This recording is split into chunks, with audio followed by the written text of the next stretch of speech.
Okay, in this tutorial, we will be demonstrating how to utilize the PCoIP protocol performance dashboard within your virtual desktop environment using the VDI ToolKit. This dashboard allows you to see overall PCoIP protocol performance metrics across your virtual desktop environment. So what information does the PCoIP protocol performance dashboard provide?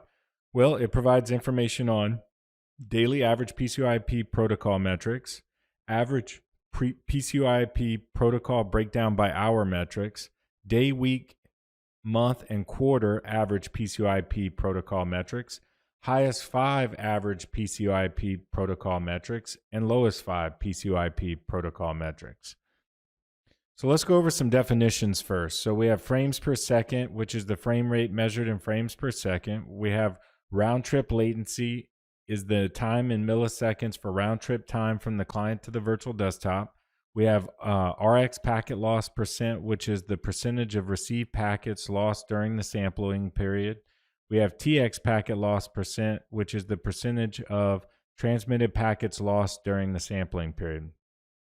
Okay, so let's start going over some of these.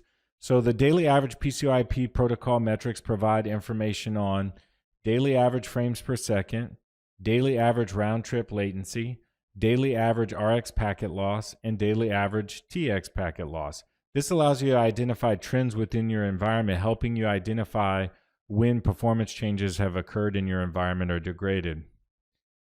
The PCoIP protocol breakdown by hour metrics provide information on hourly average frames per second, hourly average round trip latency, hourly average RX packet loss, and hourly average TX packet loss. This provides information on metrics by hour of day, allowing you to determine if performance degradation is only occurring at certain points in the day. Up next, we have the day, week, month, and quarter PCoIP protocol metrics, which provide information on average frames per second, average round trip latency, average RX packet loss, and average TX packet loss during the specified time frame. Next, we have the highest 5 average PCoIP protocol metrics, which provide information on average frames per second by user, average round trip latency by client, average RX packet loss by client, and average TX packet loss by client. This information helps you identify clients that are performing poorly against their peers, and this could possibly be due to networking issues and a lot of other things. Next, we have the lowest 5 average PCoIP protocol metrics, which provide information on the same things as the highest 5.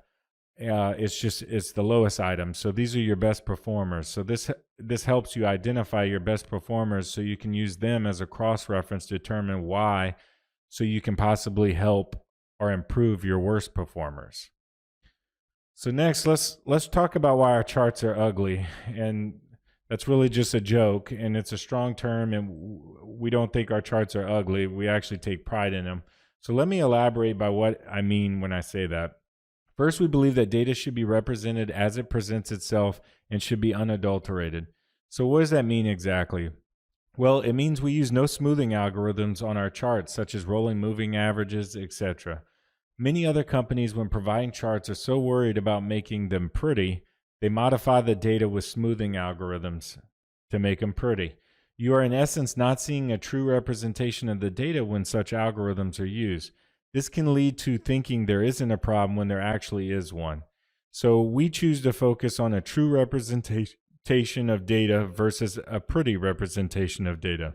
We believe this will equip you with better tools to make better decisions within your virtual desktop environment. So up next, we will demonstrate utilizing the PCoIP protocol performance dashboard using the VDI ToolKit. Okay, so let's go ahead and get started. We'll want to first open up the management console. I'll go ahead and do that now. I have it running on a virtual desktop.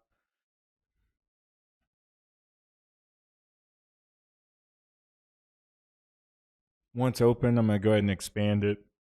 And then we'll want to navigate to dashboards, performance. Once we do that, I'll automatically open the CPU dashboard, and we'll go ahead and come to the lower right here and click on protocol. Once we do that, it opens up the BLAST protocol, and as you can see down here, we have these options, and I'll go ahead and switch to the PCoIP protocol. So here's our PCoIP protocol dashboard. So let's go ahead and start going over it. First thing I want to go over is the daily metrics. So that's this graph here. And as we can see, we have our average frames per second, our average round trip latency, average RX packet loss, and average TX packet loss. So here is that 365-day view. Just so you know, you can drill down by left-clicking and holding and highlighting an area. And as you can see, I'm drilling down in a smaller area. If you double-click on the graph, it'll bring it back to the 365-day view. And just to go over as well, too, you can actually take and come down here to the ellipsis, and you can show grid lines, or you can actually show the legend as well. Once you show the legend, you can actually deselect items, and those items will come off of the board or the graph. So I'll go ahead and add those items back, and I'll go ahead and turn off the legend. So next, what I want to talk about is the PCoIP protocol breakdown by hour metrics. And so these give you an hourly breakdown of the metrics over the last 365 days. They're all averages. And you can highlight the mouse over the bars as well. And you can see we have average frames per second, average round trip latency, average TX packet loss, and average RX packet loss. And as you can see here, just please note this is just dummy data that's in here to demonstrate to you. But as you can see, it gives you trends that you can see on an hourly basis. So as you can see here, we have spikes and a lot of things going on here between two time frames, one being 7 to 10 and the other being 8 to 10. So that can help you identify things that may be going on in your environment that are causing performance degradation at certain hours of the day. Or it could be due to high volume user login and things like that, and you need to accommodate for those in your infrastructure. Next, what I want to talk about is the day, week, month, and quarter metrics, and that's these four up here, and that's average frames per second, average round trip latency, average RX packet loss, and average TX packet loss. If you switch the time interval here, it will update those values based off of what those values have been over that time frame. Please note too, when you change these time intervals, it also updates the highest 5 and lowest 5 here as well too. So moving on, I'll go ahead and go over the highest 5. As we can see, we have the average frames per second by user. We have average round trip latency by client. We have average RX packet loss by client and our average TX packet loss by client. So this can be useful in identifying clients that are dropping a lot of packets, having networking issues. This could be switches downstream where those departments or those people are located and working. This could also identify people that are working remote that have very poor internet connection at home and why they may possibly be seeing performance degradation within the environment working from home. And then if you click on the highest 5 here, that'll bring us to the lowest 5. And these are your best performers on an average basis over that time interval. So with this, you can use these as cross-references to kind of see, hey, what's going on here? Why do these perform so much better than these others? And maybe it can help you narrow down what the difference is between those two sets of users, and you can actually help and improve that performance on those others.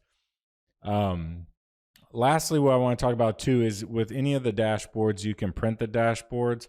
So you can come right up here to print, select print, and then choose a printer and hit print just to show you that. So that pretty much sums it up. I hope you found this tutorial useful, and thank you.